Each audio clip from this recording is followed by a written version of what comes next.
I think it's probably a wash. The coop is obviously like a big upfront expense. If we eliminate that, pretend that that's not part of it. It's like you're maybe paying a little bit more than you would at the store. However, it's pretty cruelty free, and I'm actually kind of uncertain why some vegans are like a bit upset, I think, with the prospect of raising your own chickens, because you can make sure that they have plenty of space and all of that. But I think it's just the general concept of using animals as a resource, period. That's the problem. But it's super symbiotic. It's nice. Interesting. And how's the egg quality compared to what you find in the store? Oh, no, it's the same. It's the same shit. Everyone that you talk about, like, is gonna be like, oh my gosh, you've never tasted anything as good as a homegrown egg. It tastes exactly the same.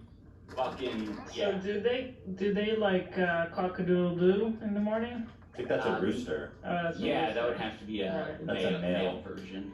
Where are all the males, by the way? You don't have males? No, I don't think there's much of a reason to. I think if you have a lot, I think you want to have like one male rooster for a certain amount of females, either to feel safe or something, some shit like that. But I will say, to your point of cock-a-doodle-doing, in the morning they will make. I can only compare it to like someone blowing out a toilet. When they're shitting out their eggs, they make a lot of strained noises. Oh my god. Really? What time in the morning are we talking? I mean, basically the time when you hear a rooster. Like 5 a.m., 6 a.m.? 7 a.m., I'd say. Do you think your neighbors can hear your chickens shitting eggs? Oh, they can, yeah. Damn, I'd be pissed about your neighbor. But this motherfucker, you should offer them some eggs. Yeah, that's true. Wow, that is very weird. I think that's cool. No, it's not it's weird. Cool, How dare you? But it's also weird. It's a little weird. But I think it's cool too. I mean, you connect with the You can be cool and weird. Yeah, weird is kind cool. of the whole point. Right. In Santa Cruz, everyone has a bumper sticker that says "Keep Santa Cruz Weird." There you go. I think everywhere that has graffiti has "Keep so and so weird." Keep Portland fucky. Keep San Francisco not what is it? Gentrified. Whatever. Right. What do they say about LA? They say keep LA smoggy. Definitely smoggy. I like that. All right, are we going on? So let's bring out Madison? should I call him Dax or Madison? You can call him whatever you want. I'll call him Dax. He kind of enjoys getting a variety of comments. So let's figure it out. Let's navigate that space. We are going to bring on the subject, Ian's subject of his new documentary, Dax Flame. He is I want to say, infamous, really, one of the early YouTubers, and people would say an enigma. I think the thing that you often hear about Dax is people can't tell if he is doing a character or if he is being genuinely himself. That's one of the fascinations with him. Regardless, he's a nice, sweet guy from all I can tell, and I'm looking forward to talking to him. So I'm gonna go take a quick shit. We're gonna do a little cut, and then we'll bring out Dax. Okay. Well, it's not necessary to say it. Well, I felt like just keeping everyone updated. I'll be right back. Well, with us we have Dax Flame, otherwise known as Madison. Or Theodore, even, as according to your Wikipedia page, a man of many names. Oh, I think the book said it. Yeah. What do you prefer to go by, or do you not have a preference? Well, people call me a little bit of everything, so I don't care, but it's usually Dax or Madison. No one calls me Theodore anymore. Yeah. Why Dax Flame? Where did that name come from? Just like a 15-year-old's version of what I thought was cool at the time, and then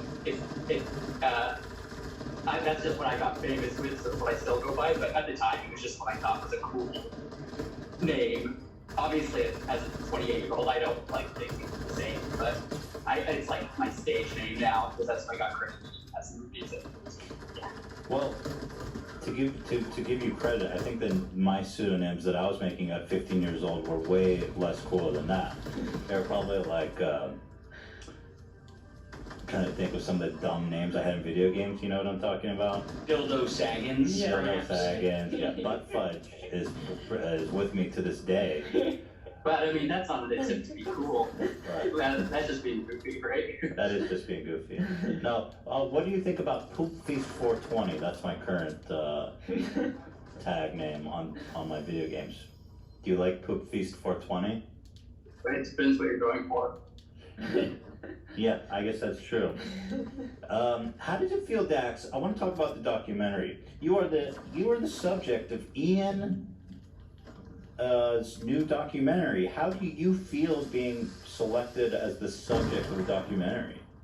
Ooh, lucky, yeah, because it was really fun to do. Got to make a game show that I've been dreaming of making, and I was thinking maybe I would do a Kickstarter for the game show at the time, but who knows if that would have gone through. So to just be able to go make it was awesome. And then now, can you still hear me if I'm like this? Yes. Now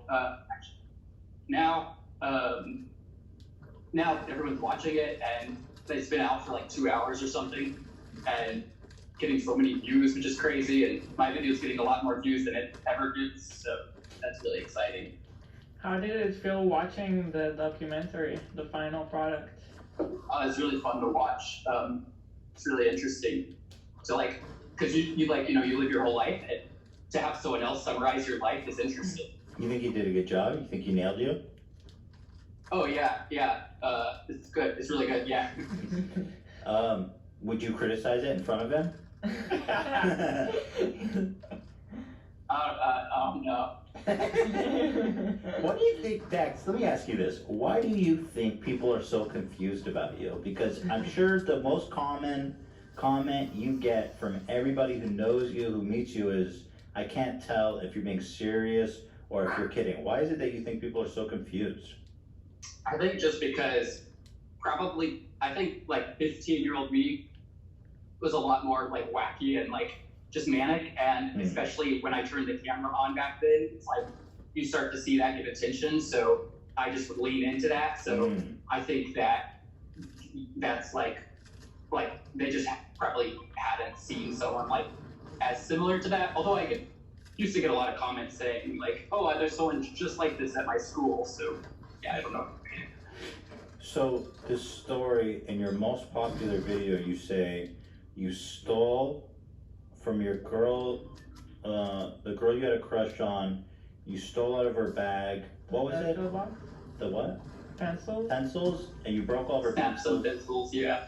So is that true? You stole stuff out of her bag? Yeah, well, it's just like an awkward attempt at flirting that I try to avoid thinking about these days, but I'm open to talking about it with people because I know they're interested in it. But yeah. Because when I see that video, I tell myself, there's no way this actually happened. But you stand by the fact that you did take stuff out of her purse for the purpose of flirting with her and being like, hey, look what I found. Yeah. Wow. Well, how did it come to fruition? Did you ever return the items to her? I think he put it back in his bag, right? In the story. Yeah, I don't know if I ever took them. Yeah. I don't remember, yeah. Like, I think I just snapped the pencils and put it back. And put it back. And Or then, maybe I took the no, glasses. but you had stuff with him. He was on his desk and he's like, look at the stuff I took out of her bag. Some glasses, Yeah. maybe a ring or yeah. So something. did you ever return it to her? I think that's it. I don't know. I don't remember. I think maybe I was wearing the glasses the next day or something. I don't know. Oh, man.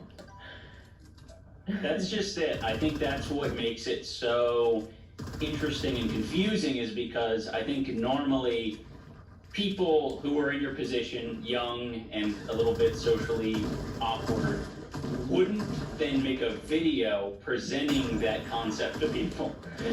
I think the idea that just the fact that it's shared makes it unbelievable.